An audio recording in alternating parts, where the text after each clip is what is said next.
Ground zero खबर के प्रायोजक हमारा सुपर 35 करियर इंस्टीट्यूट नीट और नर्सिंग में सबसे ज्यादा चयन देने वाला संस्थान।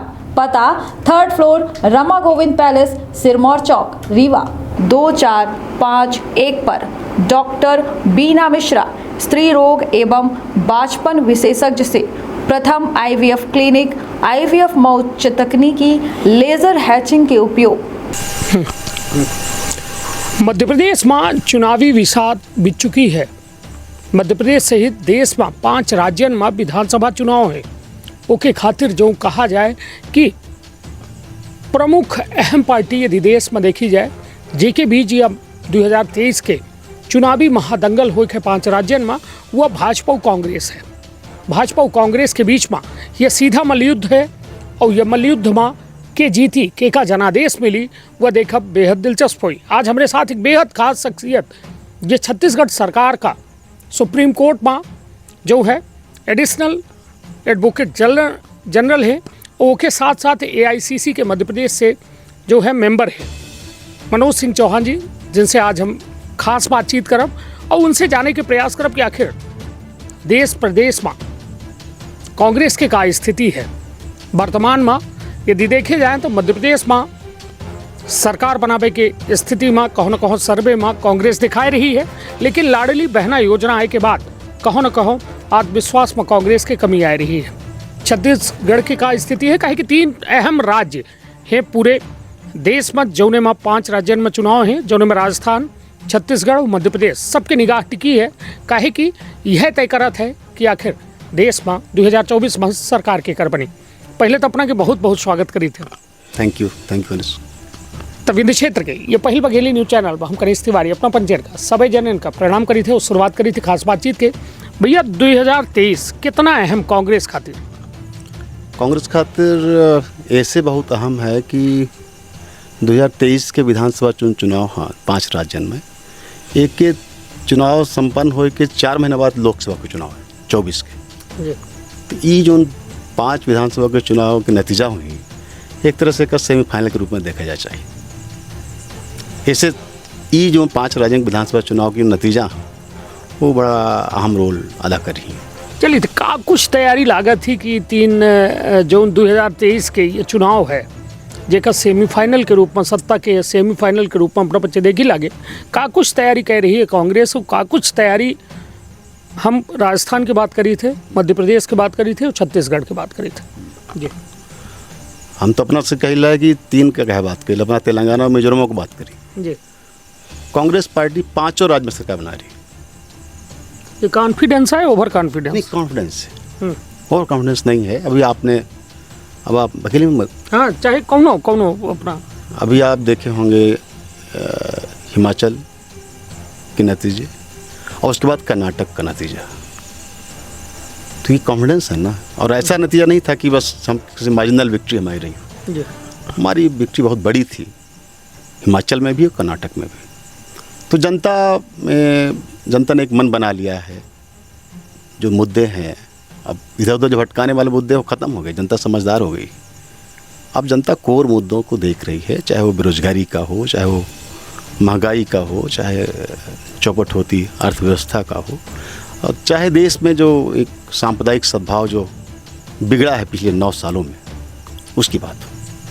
तो जनता ने सब कुछ देख लिया और जनता अब इन सब चीज़ों से ऊब चुकी है। इस तमाम असल मुद्दों से भटका के जो भाईचारे को ख़त्म करने से देश के चुनाव को पोलराइज करने की जो बात है उससे जनता ऊब चुकी है। और अब जनता ने मन बना लिया। पिछले तमाम विधानसभा चुनाव के नतीजे ये स्पष्ट कर रहे हैं कि जनता अब कोर इशूज पे वोट करेगी। चलिए तब कहा थे ना गायन गाय बिया होते वो अपना ये सोच रहे हैं कि पिछले चुनावन में जो सफलता हासिल भई शायद अगले 5 विधानसभा चुनावन में वह में स्थिति कमोवेश हो जाए। लेकिन सवाल सबसे बड़ा यह कि मध्य प्रदेश में मुख्यमंत्री शिवराज सिंह चौहान एक बड़ा चेहरा, एक बड़ा नाम, लोगों के मन पढ़िले के ताकत है उनके अंदर। काहे कि जौने व्यक्ति के लगे स्थिति लगभग 2 महीना पहले मध्य प्रदेश में 100 सीटन के अंदर रही, वह पार्टी भाजपा लगभग लगातार योजना पर योजना ले आए के आज स्थिति यह है कि एक बेहद अच्छी पोजीशन में आ चुकी है।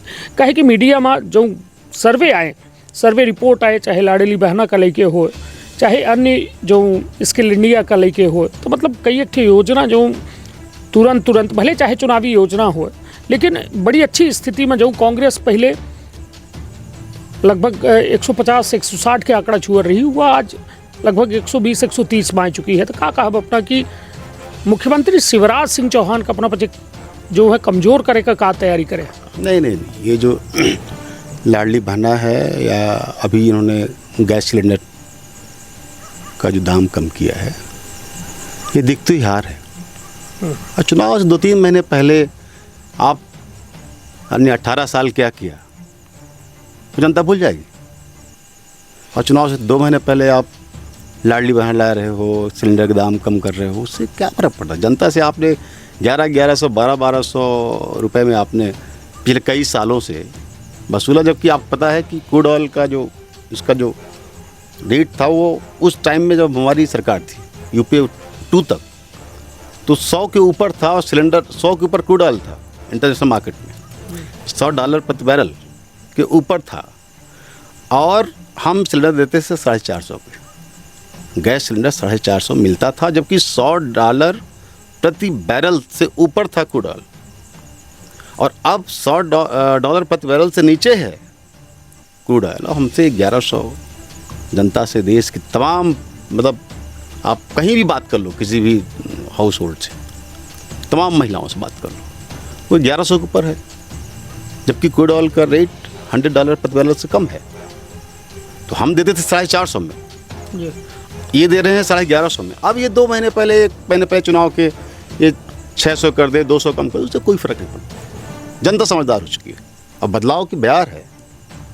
आप कहीं जाओ, ये जो कह रहे हैं आपकी ये शिवराज इस तरह की योजनाओं से ये कुछ तरबे बदल रहे, नहीं, कुछ भी नहीं है। आज भी कांग्रेस 140-150 के पास है मध्य प्रदेश की, जहाँ तक मध्य प्रदेश की बात है। चलिए, तो कुल मिला के एक बेहद बड़ा आंकड़ा अपना के द्वारा दिन जा रहा है कि 140-150। हालांकि राहुल गांधी जो देश के नेता माने जाते हैं कांग्रेस के, उनके द्वारा साफ तौर पर कई एक बे अपने बयान में 150 के ऊपर सीट ले आवे के दावा मध्य प्रदेश के अंदर किया जा रहा है। लेकिन सबसे बड़ी बात कि मध्य प्रदेश सहित जो 5 राज्यों में चुनाव है, यह सत्ता के सेमीफाइनल के रूप में देखा जा रहा है। लेकिन देश में हलचल ऐसे तेज ही कि कई एक संगठन जो है मिल के कांग्रेस के साथ अलायंस करीन ही, उसके बाद इंडिया नाम के गठबंधन के जो है निर्माण भा है। अब लड़ाई 2024 के NDA वर्सेस इंडिया के है। का कुछ लागत है कि स्थिति है NDA वर्सेस इंडिया के?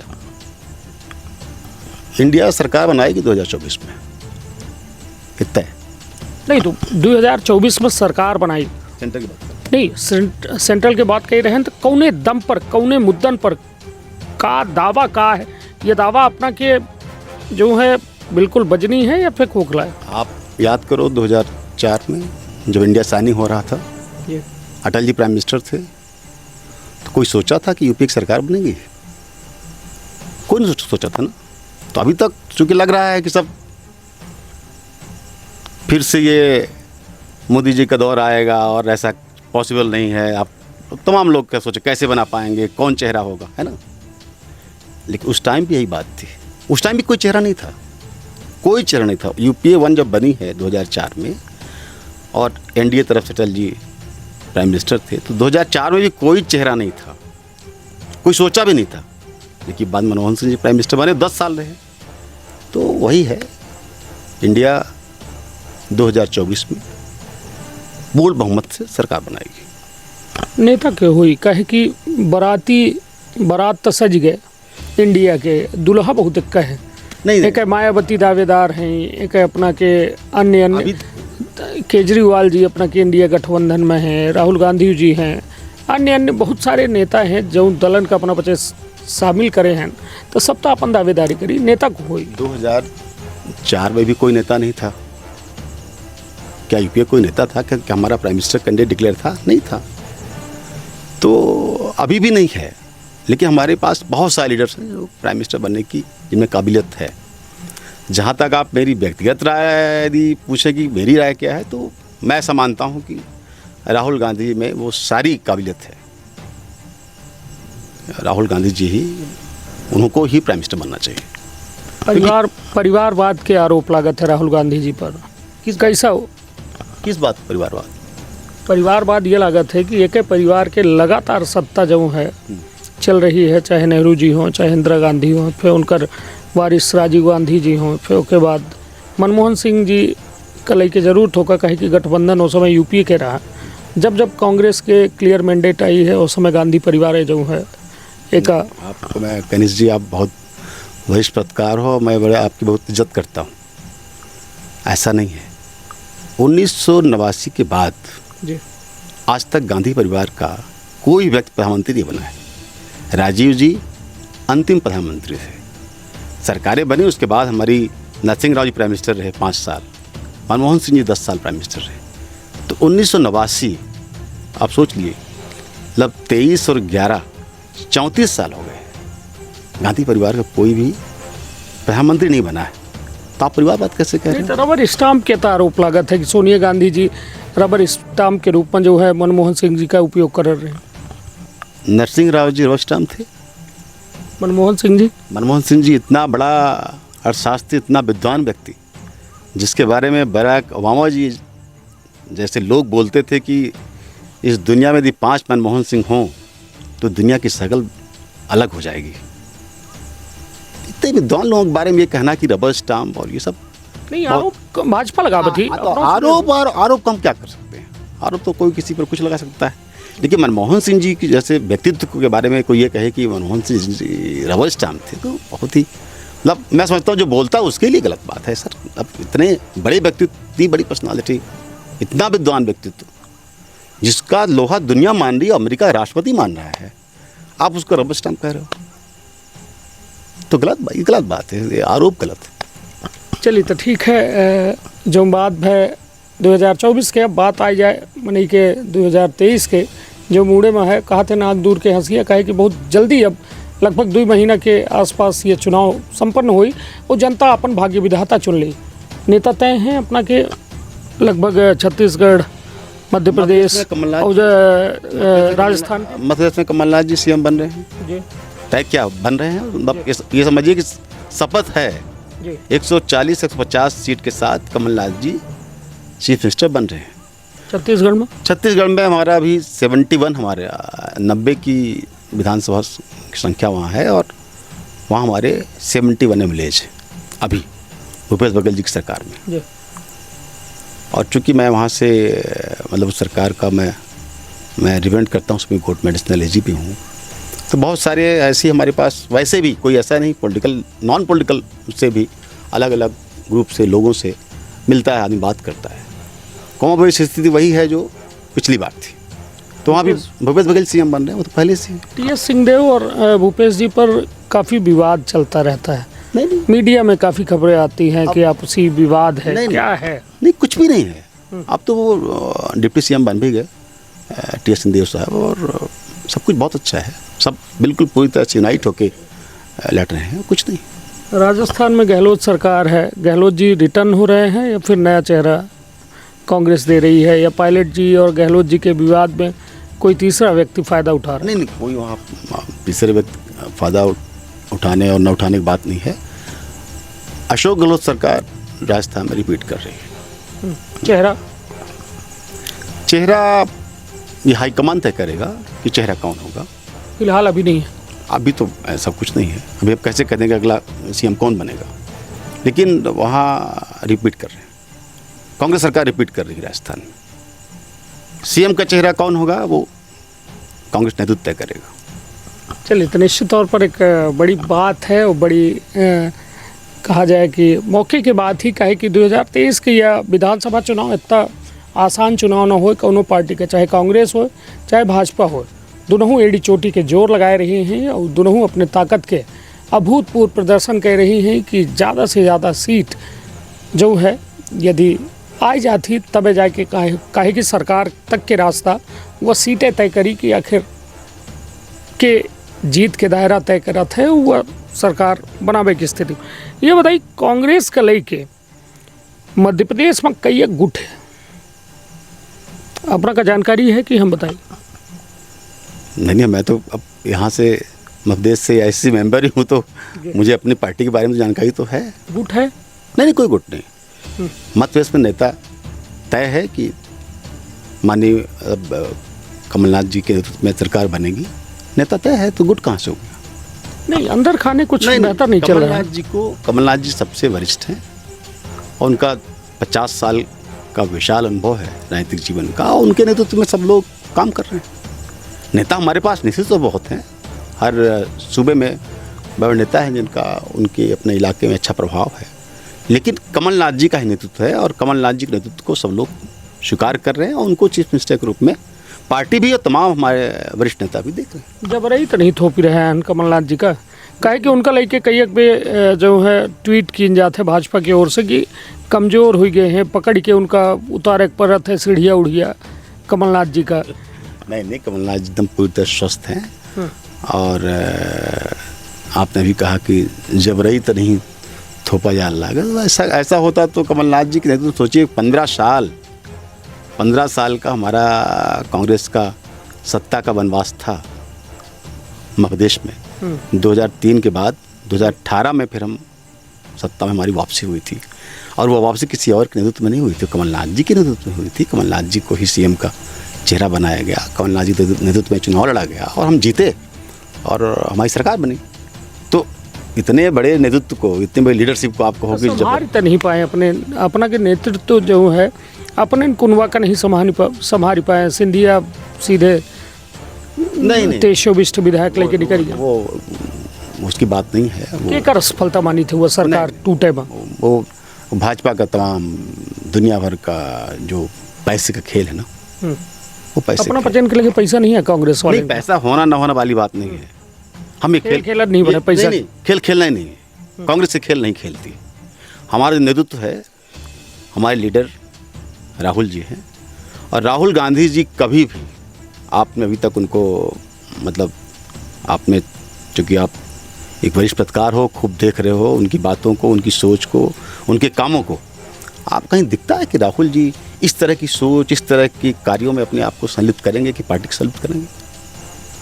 संभव ही नहीं है। राहुल जी इस तरह खेल नहीं करते। राहुल गांधी जी का स्पष्ट हुआ है कि जनता के विश्वास से ही हम चुनाव जीतेंगे। उसमें किसी और तरह खेल, पैसे खेल, एक ईडी का खेल, सीबीआई खेल, इनकम टैक्स डिपार्टमेंट खेल, नहीं। कर्नाटक में हुआ ना, सब कुछ किया इन्होंने, जो कुछ करना था भाजपा ने सब कुछ किया। जनता ने 140 सीट दिया है कर्नाटक में। हिमाचल में भी किया, जनता ने 40 सीट दिया 68 की विधानसभा में। तो कहने का तात्पर्य हमारा ये है कि कांग्रेस ऐसा खेल खेलेगी ही नहीं। तो ये तो आप कहो कि हमारे पास पैसा है कि नहीं है, ये तो बात की बात है ना। हम ऐसा खेल हमारे विचारों में नहीं खेलना है। जनता सौंपेगी सत्ता, जनता हमको विश्वास में लाएगी तो हम आएंगे।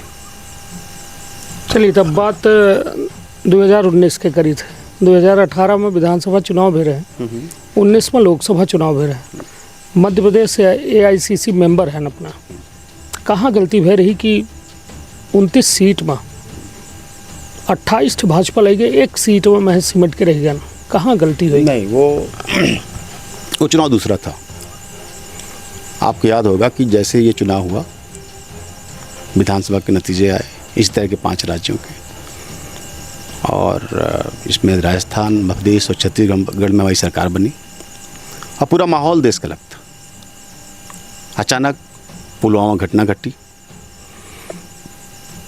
फिर एयर स्ट्राइक हुई, और भारतीय जनता पार्टी ने इसको, मतलब जो सेना का हमारा वो है, ये तो सेना की ताकत थी ना, ये तो सेना का शौर्य था, उसको उन्होंने पूरी तरह से एक पार्टी और एक सरकार के रूप में उसका एक पॉलिटिकल बेनिफिट लिया और नेशनलिज्म के नाम पे वोट पूरे देश में बटोरा, और कुछ नहीं था।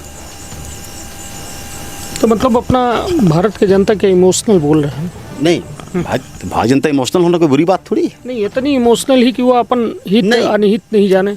नहीं, बिल्कुल इमोशनल होना बुरी बात नहीं होती है। इमोशंस तो संवेदनाएं और भावनाएं तो कोई बुरी बात नहीं है, पर जनता क्या है, कभी कभी अचानक इस तरह के जो इशूज़ हैं, राष्ट्रवाद एक बड़ा अलग इशू होता है। अब है सेना का शौर्य, सेना का शौर्य था ना, किसी पार्टी का, किसी व्यक्ति का, किसी सरकार का शौर्य नहीं है वो सेना का शौर्य। उसको हमने अपने पॉलिटिकल बेनिफिट के लिए गलत तरीके से इस्तेमाल करके उसको जनता के बीच हम ले गए, और जनता एक क्या कहते हैं कि फौरी वक्त पे कोई चीज़ होती है तो हो गई। लेकिन जहाँ तक यदि ऐसा होता कि भाजपा के पक्ष में मैंडेट होता, जनमत होता, तो 3 महीने पहले ही मध्य प्रदेश में सोचिए क्या हुआ था, छत्तीसगढ़ में क्या हुआ था, राजस्थान में क्या हुआ था। अचानक वही जनता ऐसा क्या था, तो सिर्फ वो था। समीक्षा करें अपना बचे। हाँ, निश्चित तौर पर समीक्षा हुई। और एक और मैं बता दूँ आपको, ईवीएम एक बड़ा इशू है। ईवीएम एक बहुत बड़ा मुद्दा है जिसको एड्रेस करना भी बाकी है। कब है करब, अब तो मुड़े में चुनाव है, 2 महीने बचे हैं। नहीं, मैं ये नहीं कह रहा हूँ, लेकिन मतलब ये मुद्दा है, देश के सामने बड़ा मुद्दा है। और यदि बैलेट पे चुनाव हो जाए, मैं बता दूं आपको, आप मुझसे कम आप नहीं घूमते हो और ज़्यादा घूमते हो। आप वरिष्ठ पत्रकार हो और आप पूरे प्रदेश में घूमते हो, बिंद में तो बहुत घूमते हो आप। आपको अच्छे से पता है कि क्या हालत है लोगों की। हमारे आप जैसे युवा हैं, बेरोजगार हैं, जाके पूछिए, पढ़ लिख के, अच्छा पढ़ लिख के, इंजीनियरिंग करके, मैनेजमेंट करके, अच्छी एजुकेशन लेके सड़क पे बेरोजगार घूम रहे हैं। देखिए ना आप, ऐसे थोड़ी है, तमाम लोग अच्छी जगह से, अच्छे इंस्टीट्यूट से पढ़ लिख के बेरोजगार घूम रहे हैं।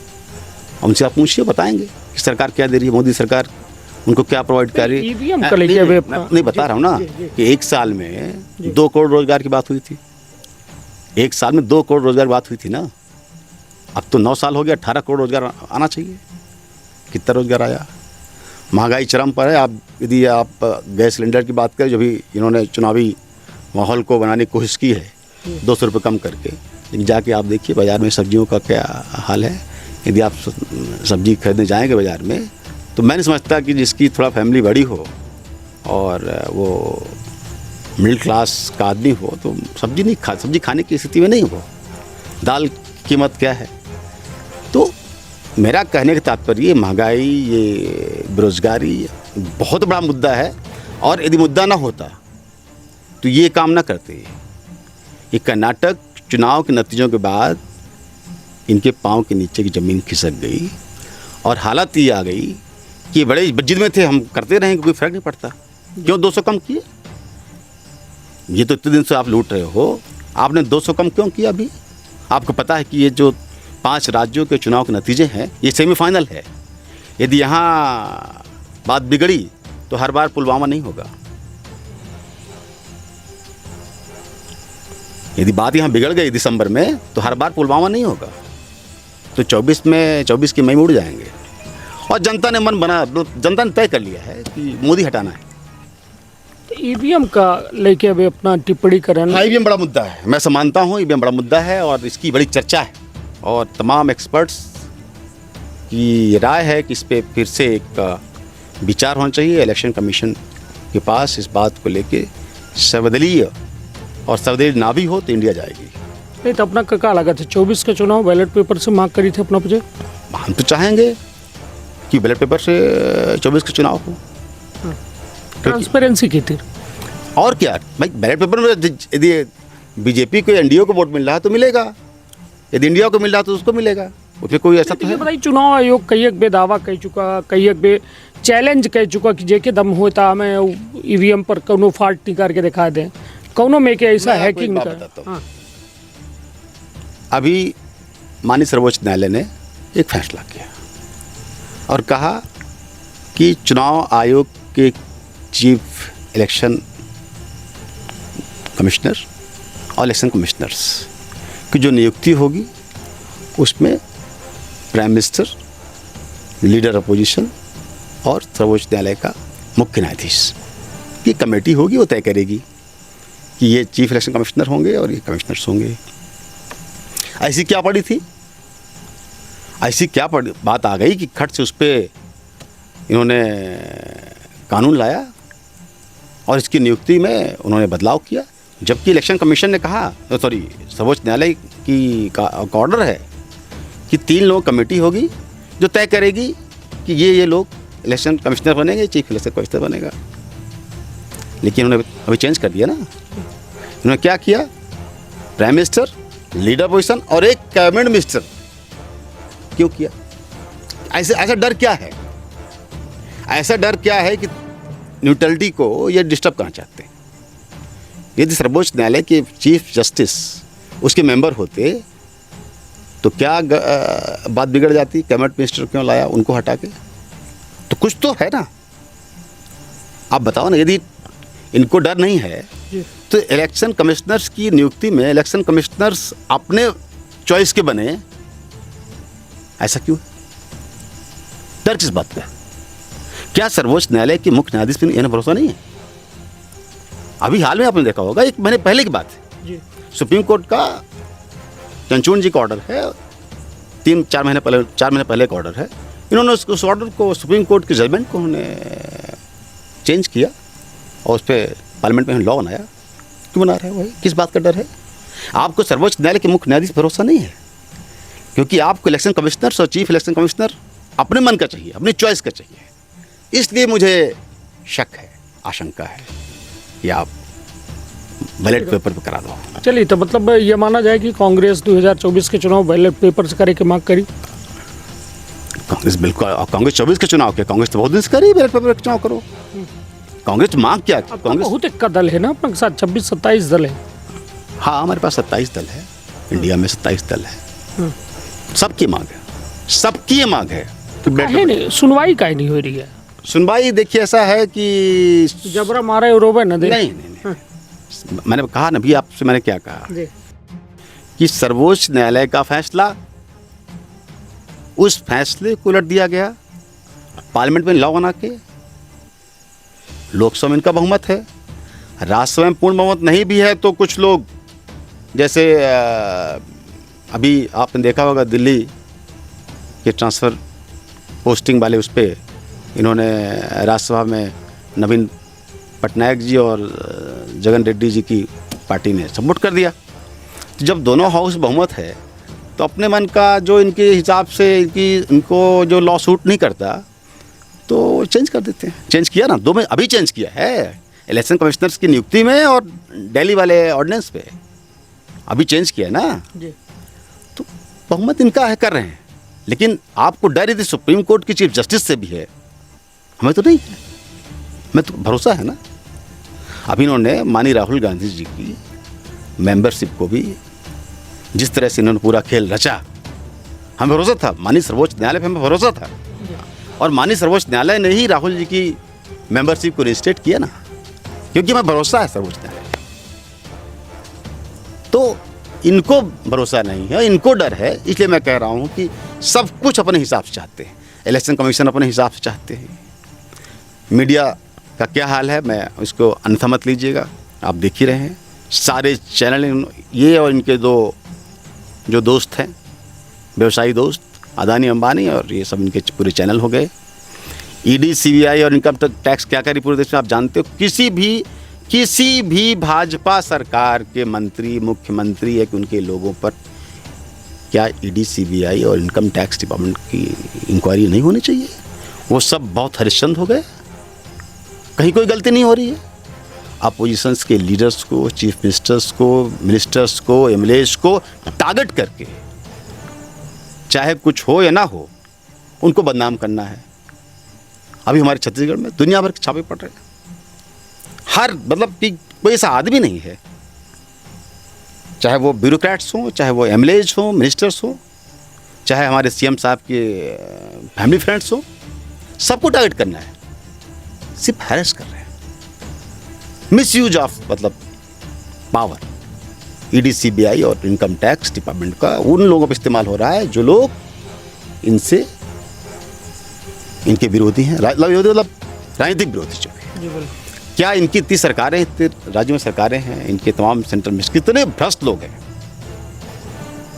अब देखिए ना हेमंत बिस्व शर्मा, अब हेमंत बिस्व शर्मा बिल्कुल बहुत कितने बड़े ईमानदार हो गए, उन पर कुछ क्लीन चिट हो गया। इनके पास जाता है वो बिल्कुल, हाँ, गंगा जल में बिल्कुल पवित्र हो जाता है। तो कहने का तात्पर्य ये है कि ये राजनीतिक विरोधियों पर जिस तरह का ये मतलब misuse of power, ED CBI income tax का मिसयूज करना, और इलेक्शन कमीशन की जो न्यूट्रलिटी है, उसकी जो ट्रांसपेरेंसी है, उसको इन्होंने पूरी तरह से ख़त्म करने की कोशिश है। चलिए, तो निश्चित तौर पर बड़ी गंभीर बात, तो ज़रूरी है कि कुछ रहे न रहे, ये लोकतंत्र जरूर जिंदा रहे चाहिए।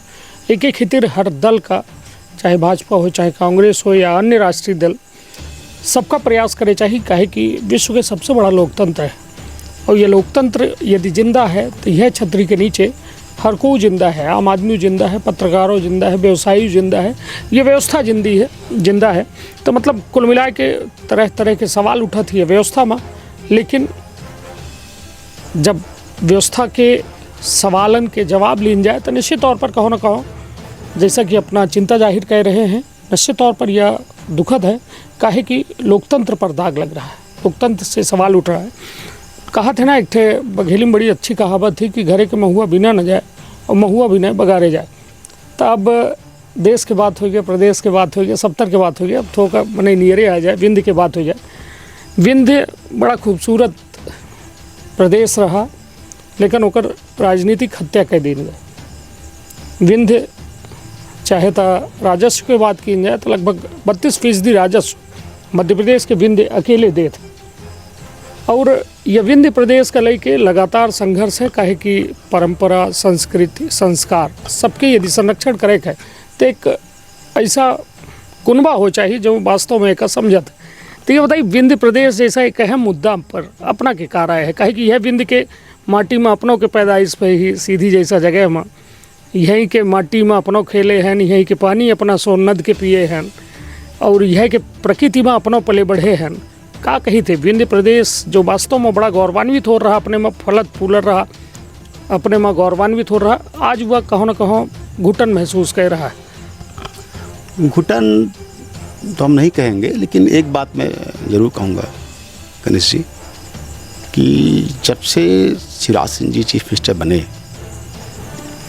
तो सबसे ज़्यादा उपेक्षित मध्य प्रदेश कोई अंचल है तो विंध्य प्रदेश। किसी भी मामले में, चाहे विकास का मामला हो, चाहे वो कनेक्टिविटी का मामला हो, देखिए आज भी ये ज़िला हमारा सरकार भाजपा की सेंटर में भी है, इनकी सरकार इतने साल से है, 2003 से सरकार में, बीच में हमारा 15 महीने का था। तो कनेक्टिविटी देखिए, रेलवे आज तक नहीं है। अब कोई रेलवे कोई इतनी बड़ी चीज़ नहीं, लेकिन यहाँ नहीं है।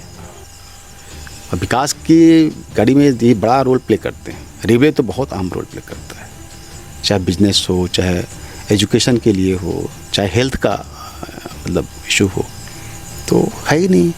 सब बस से ही जाना है, सबको बस से ही जाना है। तो सीधी ऐसा जो सीधी तो मतलब एक तरह से ऊर्जा राजधानी हुआ करती थी सिंगरौली, और ये पहले हम एक थे सिंगरौली सिटी, और इतना हम रेवेन्यू देते हैं, मतलब मैं समझता हूँ कि विंध्य इतना रेवेन्यू देता है, सिंगरौली क्या देता है इस देश को पता ही है आपको, लेकिन उस हिसाब से क्या उसका जितना होना चाहिए उसको 10वां अंश भी विंध्य को नहीं मिल रहा है, ये सच है।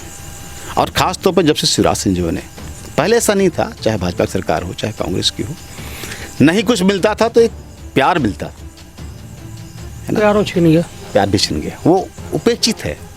मतलब इसको बड़ा एक सौतेलापन है इस विंध्य प्रदेश बने चाहिए कि न बने चाहिए, मांग उठ रही है, चाहे नारायण त्रिपाठी के रूप में हो, और पूर्व नेता प्रतिपक्ष अजय सिंह राहुल ये बात से सहमत है कि यदि कोनो संभावना हो तो बन जाए। तो कोनो भाई इस तरह से यदि उपेक्षा जिस तरह से हो रही है, यदि जो भी हमारे किसी पार्टी के नेता हैं जो विंध्य से बिलोंग करते हैं, इस तरह की जो उपेक्षा है तो इसलिए उठ रही है। यदि ऐसा ना हो, सब जुड़ के रहें, मिल के रहें, तो ठीक है, चलो कोई ऐसी बात नहीं, लेकिन उपेक्षित है पिछले 15 साल से।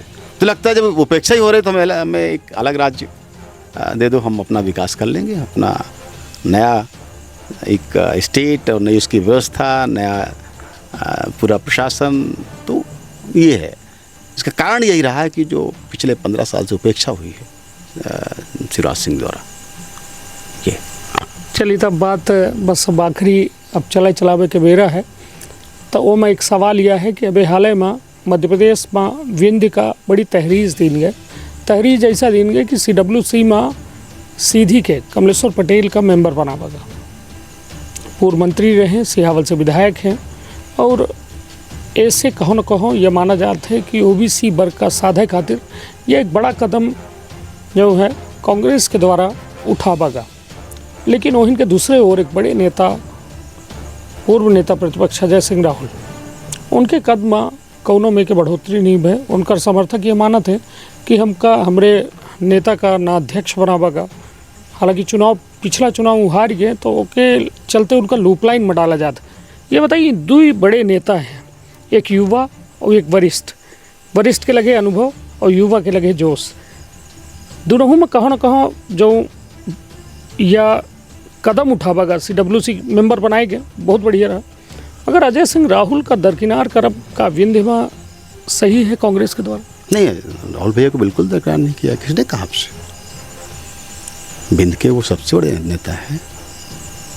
CWC मेंबर होना वो अलग बात है कि ठीक है, सबको नई जनरेशन को मौका दिया जाता है। पिछड़ा वर्ग का भी है, पिछड़े वर्ग की जो कि पार्टी के संविधान में आपने देखा होगा, पिछले उदयपुर चिंतन शिविर और फिर रायपुर अधिवेशन में पार्टी के संविधान संशोधन हुआ है कि 50% जो सीटें हैं, पद हैं, वो OBC और SC ST माइनॉरिटी से भरे जाएंगे।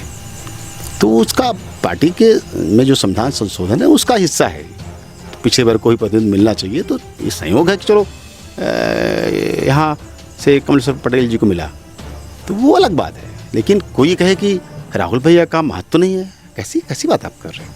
हमारे उनका समर्थक जो है सोशल मीडिया में तरह तरह के पोस्ट कर रहे हैं, उनके द्वारा कहा जा रहा है कि लूप लाइन में डालने के प्रयास कर रही है कांग्रेस। कमलेश्वर पटेल खुद उनके समर्थक हैं, क्या बात कर रहे हैं?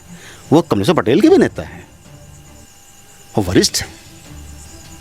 ये किसने कह दिया? ये मैं ऐसा नहीं मानता। कोई यहाँ कोई इधर उधर कोई बात किया होगा, लेकिन जहाँ तक राहुल भाई की बात है, वो बिंद के सबसे बड़े नेता हैं। उनका अच्छा प्रभाव है। आप कहीं जाइए, यहाँ से लेकर आप बिंद क्या, उस पूरे प्रदेश में उनका एक महत्व है। वो नेता प्रतिपक्ष रहे, मंत्री रहे प्रदेश में, और उनका अपना एक प्रभाव है। आप इससे इनकार नहीं कर सकते। वो सब हम सबके नेता हैं। पद देखिए, पद ठीक है, कभी किसी को मिला कभी किसी को मिला, वो अलग चीज़ है। पर नेता की बात, वो नेता हैं, वो हम सबके नेता हैं। कमलेश्वर पटेल के भी नेता हैं। हम सबके लिए नेता भी हैं, बड़े भाई भी हैं। उनका आप कह रहे हो कि उनका दरकिनार, ये तो नहीं, ये संभव ही नहीं कि उनको दरकिनार करके ना तो पार्टी ऐसा कुछ करती है। क्योंकि अभी तो चुनाव होना है, सबकी अपनी जिम्मेदारी है। सब मिल के चुनाव लड़ रहे हैं, कमलनाथ जी के नेतृत्व में सरकार बनाएंगे, फिर आगे क्या होगा वो सब देखा जाएगा। चलिए, तो कुल मिला के बड़ी सार्थक बातचीत है। वह कांग्रेस जे के बारे में शायद आज के युवा जो है जितना सोशल मीडिया में देख लिए तो फेसबुक, यूट्यूब और अन्यत्र जगह अन्य प्लेटफॉर्म, इंस्टा या सब जगह रील और वीडियो के ज़माना है। वह दौर में जब अनुभव अपन कोनो बात का है तो निश्चित तौर पर कहो न कहो एक अजब जो है अलग छाप छोड़त है वह बातचीत। और निश्चित तौर पर मनोज भैया के द्वारा जो है अपन बात कही गए और कांग्रेस के एक अलग पक्ष निकाल के सामने रखा गया। 5 राज्यों में होए वाले चुनावन का लेके अपना बड़ा आसान भी थे और दावा कह रहे हैं कि 5 राज्यों में कांग्रेस भारी बहुमत से सरकार बनाएगी। हालांकि भाजपा एड़ी चोटी के जोर लगाए ही अमित शाह जैसा राजनीतिक चाणक्य जेका कहा जाता है देश के, वो जो है कांग्रेस का हराबे खातिर मध्य प्रदेश के कमान संभारे हैं, राजस्थान के कमान संभारे हैं और वह दौर पर अपना बड़ा दावा कह रहे हैं कि कमलनाथ जी के नेतृत्व में सरकार बनी। तो निश्चित तौर पर अब वह हम कहब कि बघेली में कहावत ही नाक दूर के हंस गया। तो बहुत जल्द 2 महीना बाद चुनाव हुई और ये चुनाव के बाद परिणाम आई और परिणाम तय करी कि आखिर सरकार केकर हुई। तब तक अपने और अपने परिवार के रखा बहुत ख्याल। धन्यवाद, प्रणाम।